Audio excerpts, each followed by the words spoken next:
wondered who I really am? You know, portrayal of me, no one really knows. My name is not Vince. My name is Mr. McMahon.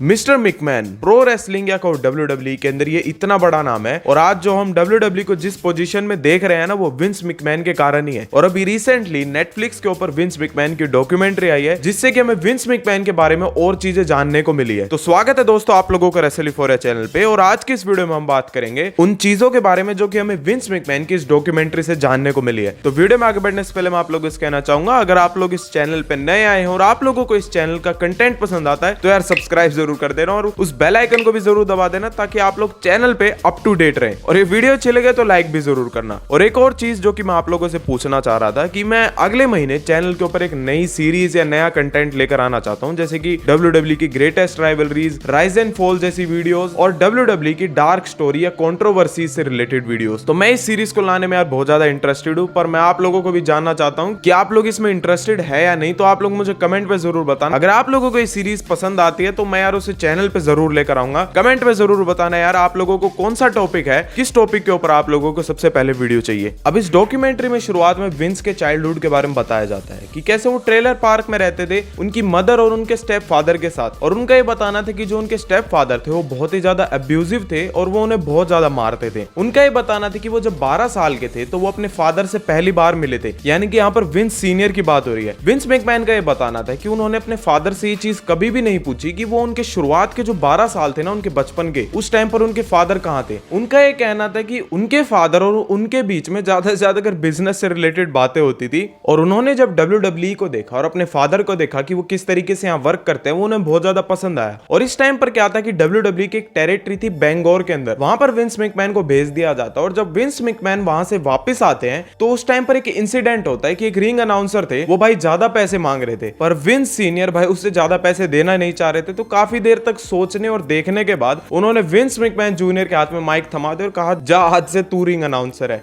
और यहाँ पर यार ये चीज बताई जाती है कि विंस मैकमैन बहुत ही ज्यादा हॉरिबल रिंग अनाउंसर थे, पर विंस मैकमैन की बातों में इमोशन होता था और उन्हें स्टोरी टेलिंग का पता था। अब यार ऐसे टाइम बीतता है और विंस सीनियर ये देखते हैं कि उनका बेटा सही काम करने लग रहा है और वो अब भाई इस बिजनेस से वैसे पक चुके थे तो वो इस बिजनेस को छोड़कर जाना चाहते थे और जो कंपनी थी वो अपने पार्टनर गोरिल्ला मॉनसून को बेचना चाहते थे। पर विंस मैकमैन जूनियर ने अपने फादर के आगे एक डील रखी जिसको उनके फादर भी मना नहीं कर पाए। उन्होंने कहा कि मैं कैसे आपकी इस कंपनी को खरीद लूंगा और उन्होंने भाई एक टाइम दे दिया कि इतने टाइम पर मैं आपको इतनी इंस्टॉलमेंट्स दूंगा और अगर मैं आपको एक भी इंस्टॉलमेंट टाइम पर नहीं देता हूं ना तो वो उससे पहले कि मैंने जो भी इंस्टॉलमेंट आपको दी है ना वो सारी आपकी हो जाएगी और जो कंपनी है वो भी आपकी हो जाएगी। और इस टाइम पर क्या था कि भाई सारे के सारे लोग विंस मैकमैन को डाउट करते थे क्योंकि वो बहुत ज्यादा यंग थे इस टाइम पर बिजनेस में। सभी लोग देखकर यूं कहते थे यार ये तो बच्चा है क्या ही कर लेगा। पर विंस मैकमैन ने भाई उस टाइम में सारी इंस्टॉलमेंट्स अपने फादर को दी और वो सारे पैसे दिए जिसके बाद भाई उनके फादर भी खुद शॉक हो गए थे। और इस डॉक्यूमेंट्री से एक चीज और पता चलती है कि विंस के फादर की डेथ से एक दिन पहले ही उनके फादर उनसे कहते हैं कि वो उनसे कितना ज्यादा प्यार करते हैं। और अब उनके फादर के जाने के बाद विंस मैकमैन पूरी WWE को ऑन करते हैं। और उस टाइम पर भाई क्या होता था कि जो प्रो रेसलिंग थी ना जितनी भी प्रमोशंस होती थी ये सारी सारी टेरिटरी बेस्ड होती थी। मान लो कोई और एक स्टेट है तो उसके अंदर एक ही रेसलिंग प्रमोशन होगी और वो अपने जो शो को है ना सिर्फ वहीं प्रमोट कर सकती है। पर विंस मैकमैन ने अदर टेरिटरीज में जाकर अपने शोज को प्रमोट करना चालू कर दिया था, जिसके बाद ये जो अदर प्रमोटर्स थे इनके भाई फोन कॉल आने लग गए थे विंस मैकमैन सीनियर के पास और वो थ्रेट्स देने लग गए थे उन्हें। ये बात विंस सीनियर को भी नहीं पसंद आई थी क्योंकि उन्होंने इतने लंबे टाइम से इतने प्रमोटर्स वगैरह के साथ अच्छी बनाकर रखी थी। पर विंस मैकमैन का यार ये मोटिव था कि उन्हें जो अपना प्रोडक्ट है ना उसे वर्ल्ड वाइड लेकर जाना है और उन्हें कंपीट करना है। और अब ऐसे ही इस टाइम पर यार WWE की जो मेजर राइवल प्रमोशन थी वो थी टेड टर्नर की WCW। और WCW यार इस टाइम पर क्या करती थी कि WWE के टैलेंट्स को साइन करती थी, जो भी बड़े बड़े टैलेंट्स होते हैं जैसे कि उन्होंने हल्क होगन को साइन करा, Randy Savage, Kevin Nash, Scott Hall, ऐसे टैलेंट्स को इन्होंने साइन करा। और ये चीज यार विंस मैकमैन को पसंद नहीं आई। विंस मैकमैन का ये कहना था कि टेड टर्नर की फिलॉसफी थी वो ये थी कि उसे अपने कंपेटिटर को हर्ट करना है, पर मेरा यार ये मानना नहीं था। मेरा ये मानना था कि मेरे को अपने कंपेटिटर के साथ एक स्ट्रॉन्ग कंपटीशन देना है। कहीं ना कहीं यार ये विंस की जो बात है ना सही वाली जचती नहीं है, क्योंकि अगर आप लोग उस टाइम से 10 साल पहले जाओगे ना 1984 से 85 का जो टाइम था, जो उस टाइम पर अदर टेरिटरीज थी जैसे कि AEW है, वहां से विंस मैकमैन ने बड़े बड़े टॉप स्टार्स को वहां से साइन करा था, जैसे कि Rowdy Roddy Piper, Andre the Giant, Bret Hart, Greg Valentine, Sergeant Slaughter और होगन, इन सभी को उन्होंने वहां से साइन करा था। तो यार अब देखा जाए तो वैसे विंस मैकमैन ने भी ये सेम ही काम करा था, पर उनके साथ जब ये चीज हुई ना तो उन्हें पसंद नहीं आई। अब इस डॉक्यूमेंट्री के अंदर से हमें एक चीज और पता लगी है कि जो भी रेसलर विंस मैकमैन को अपना फादर फिगर मानते हैं ना,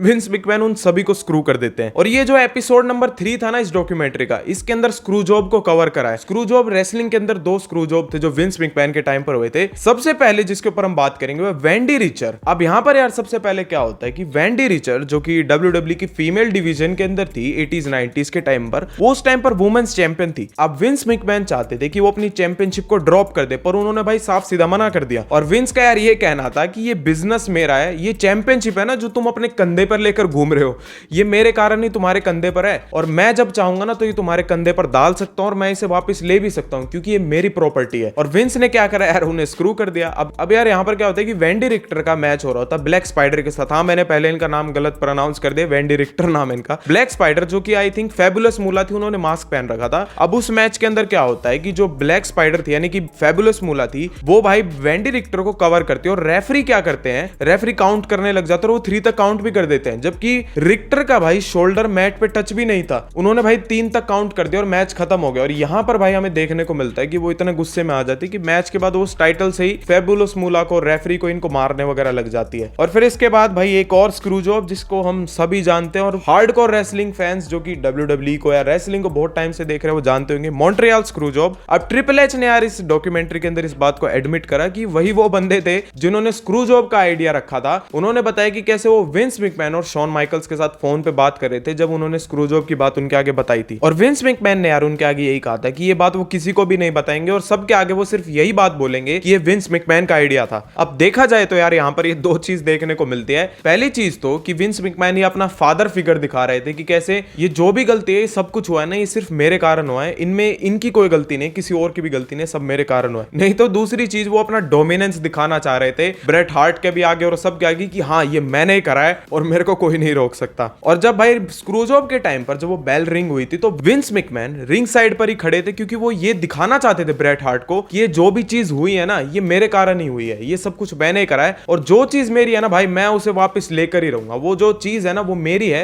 वो चैंपियनशिप है ना वो मेरी प्रॉपर्टी है और उसे मैं वापस लेकर ही रहूंगा। और विंस मैकमैन का यार ये कहना था कि ब्रेट हार्ट को लगता है कि मैंने उसे डबल क्रॉस करा है। और ये बताया जाता है कि बैक स्टेज में जब विंस मैकमैन ब्रेट हार्ट के पास गए थे लॉकर रूम के अंदर तो उन्होंने भाई अपने खुले हाथ छोड़कर कह दिया था कि देख भाई अगर तू मेरे को पंच करना चाहता है ना तो तेरे पास अभी ये मौका है, तेरे को ये मौका है ना दोबारा नहीं मिलेगा। और ब्रेट हार्ट ने भाई विंस मैकमैन को इतना खिंचाकर पंच मारा था ना, वहां पर विंस मैकमैन का भी ये बात कहना है कि ब्रेट ने भाई उन्हें बहुत खिंचाकर पंच मारा था। पर विंस मैकमैन का यार ये कहना है to this day I don't regret any of it, मतलब मेरे को किसी भी चीज का पछतावा नहीं है जो भी चीज मैंने करी थी वहां पर। और ये दिखाता है मिस्टर मैकमैन वाला कैरेक्टर। अब विंस मैकमैन ने बताया कि कैसे उनका मिस्टर मैकमैन का कैरेक्टर आया था। उन्होंने बताया था कि बचपन में उनके जो फेवरेट रेसलर थे वो थे डॉक्टर जेरी ग्राम। अब डॉक्टर जेरी ग्राम का भाई ऐसे अट्रैक्टिव सा कैरेक्टर था, उनके ब्लॉन्ड हेयर थे और वो बहुत बड़े हील थे उस टाइम पर। और विंस मैकमैन को यार वो इतने ज्यादा पसंद आए थे कि विंस मैकमैन ने उनकी तरह ही अपने बाल डाई करवा लिए थे। और विंस मैकमैन का ये बताना था कि एक दिन जेरी ग्राम भाई उन्हें एक राइड पर लेकर गए थे और वो अपनी गाड़ी को फुल स्पीड में चला रहे थे और जो रेड लाइट्स होते हैं उनको भी तोड़ते हुए जा रहे थे। और विंस मैकमैन के मन में यार उस टाइम एक ही बात आई थी कि यार ये कितना बढ़िया है, मैं ना अपनी लाइफ को ऐसे ही जीना चाहता हूं। और फिर विंस मैकमैन ने भाई डॉक्टर जेरी ग्राहम से ये जो उनका जो कैरेक्टर है उनसे उन्होंने भाई अपना चलने का तरीका वगैरह उनसे ही अडॉप्ट करा है। और विंस मैकमैन के भाई मिस्टर मैकमैन वाले कैरेक्टर के ऊपर सभी के अलग अलग ओपिनियन है। जैसे कि शॉन माइकल का ये कहना है कि विंस मैकमैन और मिस्टर मैकमैन में कोई डिफरेंस ही नहीं है। ब्रूस प्रिचर्ड का ये कहना है कि वो कैरेक्टर ही विंस मैकमैन है। और हल्क होगन का ये कहना है कि भाई उन दोनों में कोई डिफरेंस नहीं है, दोनों ही सेम है। और अब भाई स्क्रू जॉब के बाद से ब्रेट हार्ट ने WWE को छोड़ दिया था और उन्होंने WCW को ज्वाइन कर लिया था। और उनके छोटे भाई ओवन हार्ट ने ये डिसाइड करा कि वो WWE के साथ ही रहेंगे और वो WWE को छोड़कर नहीं जाएंगे। पर WWE ने उनके साथ क्या करा कि उनको एक कॉमेडी सुपर हीरो वाला कैरेक्टर दे दिया जिसका नाम ब्लू ब्लेजर था। अब ओवन हार्ट जैसा रेसलर यार वो एक one of the best technical wrestler है, जब उसको तुम एक ऐसा कैरेक्टर दे रहे हो। इस चीज के ऊपर विंस मैकमैन ने भी कहा कि कैसे ब्रेट हार्ट और लोगों का भी कहना है कि ब्रेट हार्ट के जाने के बाद से हम ब्रेट हार्ट हार्ट का बदला ओवन हार्ट से लेने लग रहे हैं। और इसके रिस्पॉन्स में विंस ने ये कहा कि सच में ब्रेट, क्या तुम्हें ये लगता है कि हम तुम्हारे बारे में परवाह भी करते हैं? तुम चले गए, हमें तुमसे कोई परवाह नहीं है। हम ओवन हार्ट को एक बिग स्टार बनाना चाह रहे थे, एक मेगा स्टार बनाना चाह रहे थे। पर ट्रेजिकली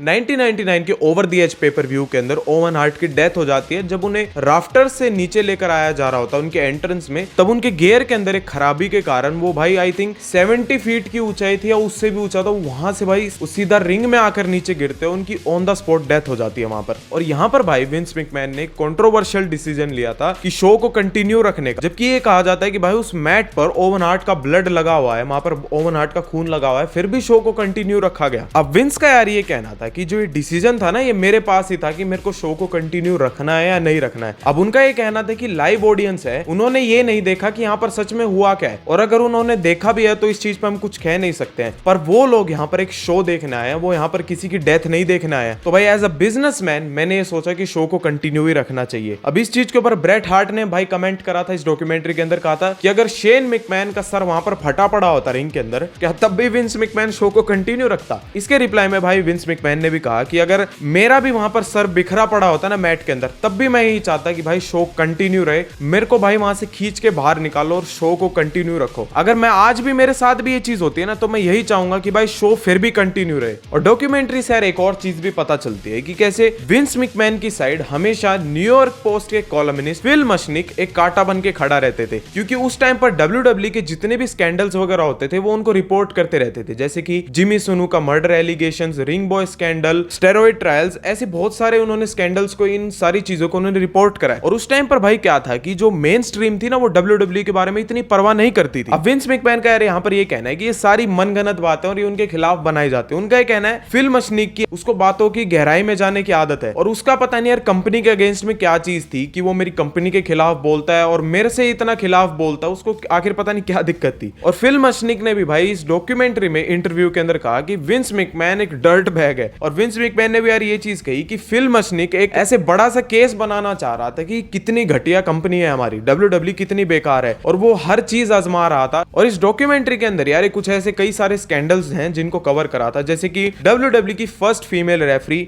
रीटा चैटरटन, जिन्होंने भाई कहा था कि विंस मैकमैन ने उनका रेप कराया और उन्हें सेक्सुअली फोर्स कराया। और इस सीरीज के अंदर विंस मैकमैन ने भी ये कहा कि ये सारी की सारी मनगढ़ंत बातें और ऐसी चीज तो कभी हुई भी नहीं थी। इस चीज के खिलाफ विंस मैकमैन ने एक डिफेमेशन लॉ सूट भी डाला था, पर एज पर रिपोर्ट्स पिछले साल ही विंस मैकमैन ने उस लॉ सूट को डिसमिस करवा लिया था। और ये बताया जा रहा है कि उन्होंने रीटा के साथ एक सेटलमेंट कर ली थी कुछ $1 मिलियन देकर। दूसरा स्कैंडल जो कि यहाँ पर कवर करा है इस डॉक्यूमेंट्री के अंदर, वो है रिंग बॉय स्कैंडल। इसके अंदर भाई ये 3 नाम है, मेल फिलिप्स, टेरी गार्विन और पैट पैटरसन। अब 90s के टाइम पर ये इंसिडेंट हुआ था जहां पर ये तीनों इन्वॉल्व थे एक रिंग बॉय को सेक्सुअली हरास करने के लिए। और यार ये केस पता इतना बड़ा क्यों हो जाता है? क्योंकि एक पीडोफाइल केस था। जो वो रिंग बॉय थे ना, वो अंडर एज थे, वो 15-16 साल के थे। और फिर WWE ने क्या करा, इन तीनों को अपनी कंपनी से निकाल दिया।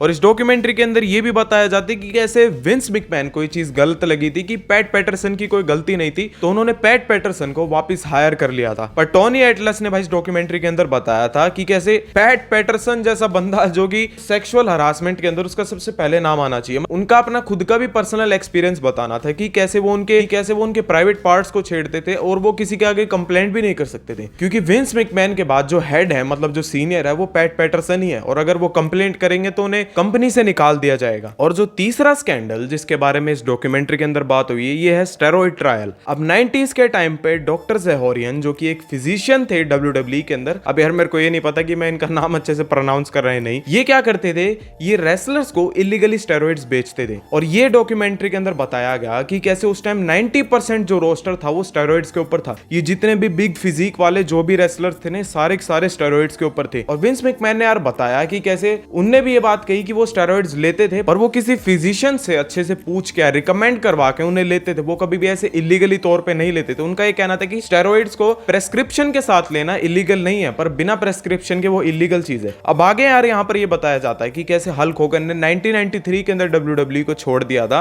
और WCW को ज्वाइन कर लिया था। और फिर भाई आगे बताया जाता है कि कैसे हल्क होगन ने कोर्ट के अंदर विंस मैकमैन के खिलाफ जाकर गवाही दी थी, पर जो भी उन्होंने गवाही दी वो भाई विंस मैकमैन के बेनिफिट में चली गई। हल्क होगन ने यार वहां पर ये कहा कि वो स्टेरॉइड्स वगैरह खुद से लेते थे, विंस मैकमैन ने उन्हें कभी नहीं बेचा। और अगर भाई वहां पर विंस मैकमैन के खिलाफ या अगर हल्क होगन ये भी कह देते ना कि हाँ स्टेरॉइड्स उन्हें बेचे जा रहे हैं उनके खिलाफ, तो हल्क होगन छोड़ो सारी रेसलिंग कम्युनिटी के जितने भी रेसलर थे ना और विंस के साथ सारे ये जेल में जाते। पर हल्क होगन ने यार ये बात कही और ये विंस के बेनिफिट में चली गई। टोनी एटलस से भी ये बात पूछी गई पर टोनी एटलस ने भी वहां पर ये क्लेम कर दिया, मैं स्टेरॉइड्स का यूज विंस से मिलने से पहले करता आ रहा हूं। पर ये सारी की सारी चीजें यार विंस के बेनिफिट में चली जाती है। और हल्क होगन ने यार डॉक्यूमेंट्री के अंदर बताया था कि कैसे उन्होंने एक टाइम पर विंस मैकमैन के आगे ये बात कही थी कि अगर हम ऊपर जाएंगे ना तो साथ में एक साथ जाएंगे और नीचे आएंगे तो दोनों ही साथ में आएंगे। अब विंस मैकमैन वैसे यार इस चीज के बहुत ज्यादा खिलाफ थे, उन्हें बहुत ज्यादा गुस्सा आया कि हल्क होगन उनके खिलाफ जाकर गवाही दे रहा था। और फिर इसके बाद भाई डॉक्यूमेंट्री का जो एपिसोड नंबर 5 था उसके अंदर विंस मैकमैन की फैमिली रिलेशनशिप के बारे में बताया गया। उसमें पहले डॉक्यूमेंट्री के अंदर स्टेफनी मैकमैन बताते हैं कि कैसे उनके फादर शेन मैकमैन से ज्यादा उन पर इजी रहते थे, मतलब वो शेन मैकमैन पे बहुत ज्यादा टफ रहते थे। और पॉल हेमन यार ये एक इंसिडेंट बताते हैं कि जब शेन मैकमैन विंस मैकमैन के आगे एक आइडिया बता रहा होता पर विंस मैकमैन उस आइडिया को मना कर देते हैं और उनके आगे भाई एक बात कहते हैं कि जब तक मैं जिंदा हूं ना तब तक यहाँ पर ये चीज नहीं होगी। और फिर ये बताया जाता है कि भाई जो इनकी बातें थी ना ये आगे और भी बढ़ जाती है। और विंस मैकमैन उस टाइम पर कुछ खा रहे थे और वो जो चाकू होता है ना वो नाइफ होता है वो शेन मैकमैन के हाथ में थमा देते और अपनी छाती की तरफ इशारा करते हुए कहते कि देख यहाँ हमारी से अगर तेरे को अपना आइडिया मेरे से ऊपर रखना है ना तो तेरे को मेरे को मारना पड़ेगा। और वो शेन मैकमैन से कहते हैं अगर तू ये चीज नहीं करता ना तो मैं मान जाऊंगा ये तेरे बस की नहीं है। बेसिकली यार वो उनसे यही कह रहे थे कि अगर तेरे को तेरा आइडिया आगे रखना है ना तो मेरे को मारना पड़ेगा तुझे, नहीं तो वो उनके आगे एक चीज और कहते हैं, क्या तो तू मुझे खरीद ले जैसे कि मैंने अपने बाप को खरीद लिया था, और अगर मैं फिर भी तेरे रास्ते से नहीं हटता हूं ना तो मेरे को अपने रास्ते से हटा दे जैसे मैंने अपने बाप को अपने रास्ते से हटा दिया था जब वो मेरी बात नहीं मान रहा था। अब शेन मैकमैन यार उस टाइम पर ये चीज एक्सपेक्ट कर रहे थे कि विंस मैकमैन के बाद अब वो नेक्स्ट बंदे हैं जो कि WWE को रन करेंगे। पर शेन ने भाई फिर बाद में WWE को छोड़ दिया था क्योंकि वो एक तरीके से विंस की पोजीशन लेना चाहते थे और WWE पे कंट्रोल पाना चाहते थे।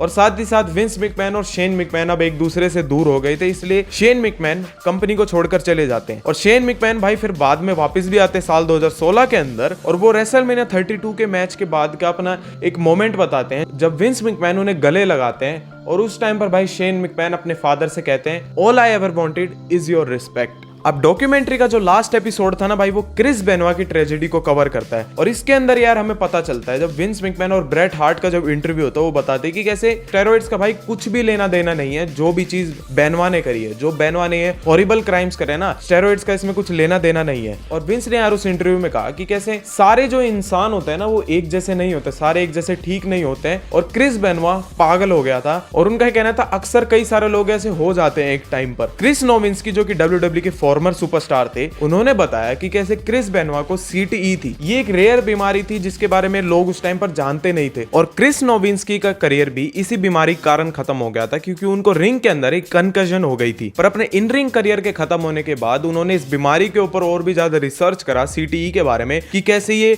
बंदे के इमोशंस पे इफेक्ट करती है, उन्हें डिप्रेस कर देती है और उनको कभी गुस्सा ऐसे दिला देती है। ऐसे उन्होंने चीजों के बारे में बताया और लोगों को अवेयर करा। और इसी टाइम पर भाई विंस मैकमैन भी बताते हैं कि कैसे उन्होंने क्रिस नोविंस्की के पास फोन करा था और उन्हें बताया थी कि कैसे वो रिसर्च वगैरह कर रहे हैं इस चीज के ऊपर, तो वो क्या पता इस चीज में उनकी मदद कर सकते हैं। तो क्रिस नोविंस्की ने भाई WWE के अंदर आकर जो नए टैलेंट्स थे उनको इस चीज के बारे में बताया, उन सबको इस चीज के बारे में नॉलेज दी। और क्रिस नोविंस्की की एडवाइस के कारण भाई WWE की पॉलिसीज में चेंजेस आ गए थे, जैसे कि कोई भी ऐसी मूव जिसपे सर में चोट लगे, ब्रेन में डैमेज हो, जैसे कि चेयर शॉट टू हेड, ऐसी मूव्स को बैन कर दिया गया। और फिर WWE भी एक टाइम बाद TV 14 की रेटिंग से TV PG में ट्रांसफर हो गई थी। और इस डॉक्यूमेंट्री से एक चीज पता लगती है कि सबसे पहले बंदे जिसको ये चीज अच्छी नहीं लगी थी ना वो थे अंडरटेकर। अंडरटेकर का कहना था कि जो सबसे पहला बंदा था ना जिसको ये चीज पसंद नहीं आई थी कि चेयर शॉट टू हेड नहीं होंगे या ऐसी चीजें नहीं होगी, वो मैं था, क्योंकि मेरे को ये चीज पसंद नहीं आई थी, क्योंकि मैं एक ओल्ड स्कूल टाइप का रेसलर हूं, इसलिए मुझे ये चीज शुरुआत में बिल्कुल पसंद नहीं आई थी। और विंस मैकमैन ने यार अंडरटेकर से रिलेटेड भी बात बताई जब उनका रेसलमेनिया 30 के अंदर ब्रॉक लेसनर के साथ मैच होता है जहां पर स्ट्रीक उनकी टूट जाती है। अब विंस मैकमैन का यार ये कहना था कि वो अंडरटेकर को कोई कंकशन नहीं हुई थी, जबकि अंडरटेकर का ये क्लेम करना था कि उनको रिंग के अंदर एक कंकशन हो गई थी जिसके कारण उस मैच के अंदर कुछ भी हुआ वो उन्हें याद नहीं था। विंस मैकमैन का यार ये कहना था हाँ यार चलो उसे कंकशन हो गई होगी, पर मेरे को ऐसा लगता है कि अंडरटेकर को जो उनकी स्ट्रीक टूटने का ना शौक लगा, इसके कारण वो उस मैच की सारी चीज भूल गए। मतलब विंस का ये मानना है कि अंडरटेकर की कंकशन एक तरीके से रियल नहीं थी, उनको शौक लगा था कि उनकी स्ट्रीक टूट रही है। और विंस मैकमैन यार उन रेसलर्स के बारे में बात करते हैं जिनकी यंग एज में डेथ हो जाती। विंस मैकमैन का यार यहाँ पर ये बताना था कि कैसे कई सारे रेसलर्स स्टेरॉइड्स और अदर ड्रग्स को मिक्स करके लेते हैं जिसके कारण उन्हें हार्ट प्रॉब्लम हो जाती है। और विंस मैकमैन का यार यहाँ पर ये कहना था कि कई सारे रेसलर ये ड्रग्स को ऐसे मिक्स करके खुद से ऐसे अलग तरीके के अपने ड्रग्स बनाकर लेते थे क्योंकि उन्हें उस चीज से मजा आता था, उन्हें उस चीज से आराम मिलता था, इसलिए भाई वो उन ड्रग्स को लेते थे और वही उनका कारण बन जाता है, उनकी मौत का कारण बन जाता है। और विंस मैकमैन का यार यहाँ पर ये कहना था कि वो खुद ही रिस्पॉन्सिबल हैं अपनी डेथ के लिए, उनका इस चीज में कोई हाथ नहीं है। अब इस डॉक्यूमेंट्री के एंड तक हमें बाद में पता चलता है कि कैसे विंस मैकमैन ने अपने इंटरव्यूज वगैरह देने बंद कर दिए थे और जो भी इनके इंटरव्यूज वगैरह भी हमने जिनके बारे में बात करी है ना मैंने इस वीडियो के अंदर, ये सारे के सारे इंटरव्यूज साल 2022 में जो विंस मैकमैन के ऊपर एलिगेशंस लगे थे ना उससे पहले के इंटरव्यूज थे। विंस मैकमैन के यार कुछ आखिरी के इंटरव्यूज भी प्लान करे गए थे बट वो अभी रिसेंट वाली कुछ कंट्रोवर्सीज के कारण उन सारे इंटरव्यूज को कैंसिल कर दिया गया। और अभी यार रिसेंट रिपोर्ट से पता चला था कि कैसे विंस मैकमैन इस पूरे प्रोजेक्ट को खरीद कर डिस्ट्रॉय करना चाहते थे पर नेटफ्लिक्स ने उन्हें ये प्रोजेक्ट नहीं दिया और खुद टीकेओ के ओनर एरी इमैनुअल भी चाहते थे कि नेटफ्लिक्स भाई इस डॉक्यूमेंट्री को ना दिखाए, ना रिलीज करे, पर नेटफ्लिक्स ने भाई इस चीज से मना कर दिया। और इस डॉक्यूमेंट्री के रिलीज होने से कुछ दिन पहले आप लोगों को पता होगा कि विंस मैकमैन ने एक स्टेटमेंट डाली थी कि कैसे कि डॉक्यूमेंट्री के अंदर जो भी सारी चीजें दिखाई गई होगी वो सारी चीजें सच नहीं है और उन्हें वहां पर गलत तरीके से प्रेजेंट करा जा रहा है। अब इस पूरी डॉक्यूमेंट्री के अंदर हमने एक चीज और देखी कि विंस मैकमैन ने बार बार ये चीज दिखाने की कोशिश करी है कि कैसे उनका जो ऑन स्क्रीन वाला कैरेक्टर है ना और उनका रियल लाइफ वाला कैरेक्टर है वो दोनों के दोनों बिल्कुल अलग अलग है। पर कुछ ना कुछ यहाँ पर पॉइंट ऐसे आते हैं उनके इंटरव्यू के अंदर जो कि ये साबित कर देते हैं कि ये रियलिटी और फिक्शन वाली लाइन है ना ये इसको ब्लर कर रहे हैं। तो मैं भी यार आप लोगों से रिकमेंड करना चाहूंगा आप लोग ये विंस मैकमैन की डॉक्यूमेंट्री को नेटफ्लिक्स पर जाकर जरूर देखना है। ये डॉक्यूमेंट्री बहुत ज्यादा बढ़िया है। और बस यही था यार आज की इस वीडियो में। ये वीडियो कैसे लगे यार कमेंट में जरूर बताना और ये वीडियो अच्छी लगे तो लाइक भी जरूर करना। और मैं अगेन आप लोगों से कहना चाहूंगा चैनल पे नए आए हो तो भाई सब्सक्राइब जरूर कर देना, उस बेल आइकन को भी जरूर दबा देना ताकि चैनल पे अप टू डेट रहो। और इसी के साथ मिलते हैं आप लोगों से अगली वीडियो के साथ।